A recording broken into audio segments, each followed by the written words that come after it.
যমুনা, ব্রহ্মপুত্র, ধরলা, দুধকুমার সহ বিভিন্ন নদ নদীর পানি বিপদসীমার ওপর দিয়ে প্রবাহিত হওয়ায় উত্তরাঞ্চলে পানিবন্দী কয়েক লাখ মানুষ। সিলেট, সুনামগঞ্জে গেল ২৪ ঘন্টায় নদীর পানি কমলেও দুর্ভোগ কমেনি বানভাসীদের। সিরাজগঞ্জের যমুনা নদীতে ধীর গতিতে বাড়ছে পানি। বন্যা পরিস্থিতির আরও খবর জানতে সুনামগঞ্জ এবং লালমনিরহাট থেকে যুক্ত হচ্ছেন আমাদের সহকর্মীরা। প্রথমেই যাচ্ছি সুনামগঞ্জে সাইদুর রহমান আসাদের কাছে। আসাদ, বন্যার পানি তো কমতে শুরু করেছে, যারা পানিবন্দী মানুষ আছে তাদের অবস্থাটা জানাবেন। সুনন্দা, আপনি জানেন গত কয়েকদিনের যে ভারী বৃষ্টিপাত, সেই বৃষ্টিপাতের সুনামগঞ্জে দ্বিতীয় দফায় এই মৌসুমে বন্যা পরিস্থিতি তৈরি হয়েছে। তো এখন যেহেতু আবহাওয়া ভালো, বৃষ্টিপাত কম হচ্ছে, বন্যা পরিস্থিতি উন্নতি হচ্ছে। সুরমা নদীর পানি বিপদসীমার প্রায় ২৮ সেন্টিমিটার নিচ দিয়ে পানি প্রবাহিত হচ্ছে। এতে করে সুরমা নদীর যে তীরবর্তী যে এলাকাগুলো আছে, যে এলাকাগুলোতে পানি প্রবেশ করেছিল, সেসব এলাকা থেকে পানি নামতে শুরু করে দিয়েছে। এছাড়াও কিছু হাওড় এলাকা আছে যেখানে জলাবদ্ধতা তৈরি হচ্ছে। পানি নিষ্কাশনের হাওড়ের পানি নামার কারণে জলাবদ্ধতা তৈরি হয়েছে এবং পানি ধীর গতিতে নামছে, মানুষের ভোগান্তি তৈরি হচ্ছে। আমরা যে জায়গায় আছি এটি একটি পৌর শহরের এলাকা, সেই এলাকায় এখনো পানি রয়েছে এবং স্থানীয়রা বলছেন যে পৌর শহরের যে খালগুলো আছে সেই খালগুলো ভরাট হয়ে যাওয়ার কারণে, দখল হয়ে যাওয়ার কারণে নদীর পানি বিপদসীমার নিচে হলেও এই এলাকা থেকে পানি নামছে না। এতে করে জলাবদ্ধতা তৈরি হয়েছে, মানুষের ভোগান্তি তৈরি হয়েছে। এখন বন্যা পরিস্থিতি থেকেও কিন্তু মানুষ দুর্ভোগ পোহাচ্ছেন জলাবদ্ধতা নিয়ে। দেখছেন যে মানুষ কিন্তু তাদের ঘর বাড়িতে যাচ্ছেন অনেক কষ্ট করে এবং এইসব এলাকার যারা ঘরবাড়ির বাসিন্দা আছেন তাদের ঘরবাড়ির আঙ্গিনায় পানি এখনো আছে।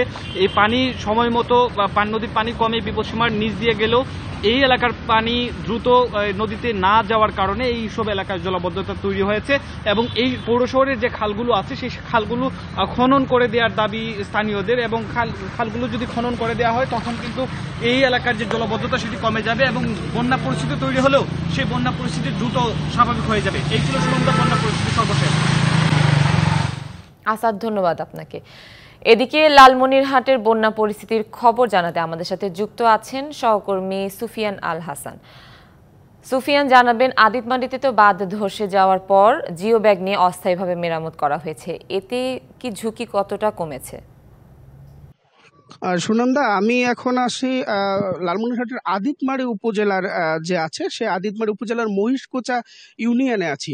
আপনি যেমনটা বলছিলেন, আসলে এখানে যে স্পার বাঁধে যে ধসের কথা যেটা বলছিলেন, আসলে এই নিম্নাঞ্চল তিস্তার যে মহিষকোচার যে নিম্নাঞ্চল আছে, এই নিম্নাঞ্চলের কিন্তু রক্ষা কবচ হচ্ছে এই স্পার বাঁধ। তো আমরা গতকালকে শুনেছি এবং সরেজমিনে গিয়ে দেখেছি যে এই স্পার বাঁধের পাশেই কিন্তু একটু ফাটল ধরে, যে কাঁচা রাস্তা সেই কাঁচা রাস্তায় ফাটল ধরে এবং কিছু সেই কাঁচা রাস্তায় কিছু মাটি খসে পড়ে।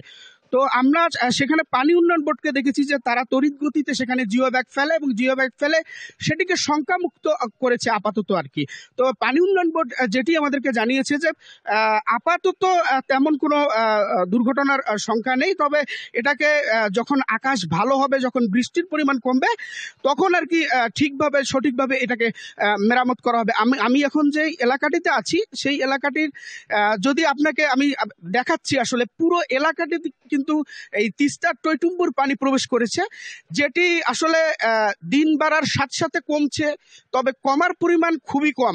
আমরা একটু আগে দেখলাম যে লালমনিরহাটের যিনি জেলা প্রশাসক আছে তিনি কিন্তু এই এলাকাটি পরিদর্শন করতে এসেছেন এবং এই এলাকাটি পরিদর্শন করেছেন। আমরা এই এলাকার যে স্থানীয় বাসিন্দারা আছে তাদের কাছে শুনেছি যে এখন পর্যন্ত তারা আসলে কোনো ধরনের ত্রাণ বা সহায়তা তারা কিন্তু সরকারের তরফ থেকে এখনো পর্যন্ত কিছুই পায়নি। আর আমরা পানি উন্নয়ন বোর্ডের সাথে কথা বলে যতটুকু জেনেছি যে তারা আমাদেরকে বলছেন যে আগামী ৪৮ থেকে ৭২ ঘন্টায় এই পানি কমাবার অব্যাহত থাকতে পারে, কারণ আসলে আমাদের পার্শ্ববর্তী যে দেশ আছে ভারতের যে উজানের ঢল সেটি কিন্তু তিস্তায় অনবরত আসছে। তাই এই বিপদসীমার ১৩ সেন্টিমিটার নিচে পানি থাকার পরেও কিন্তু বিপদের হাত থেকে রক্ষা পাচ্ছে না তিস্তা পাড়ের এই মানুষজন। তারা চাচ্ছে তিস্তা যে মহাপরিকল্পনা আছে সেটির বাস্তবায়ন, তাহলেই হয়তো তারা এই তিস্তার ভাঙন থেকে রক্ষা পাবে, তাদের পরিবার রক্ষা পাবে। সুফিয়ান, ধন্যবাদ আপনাকে।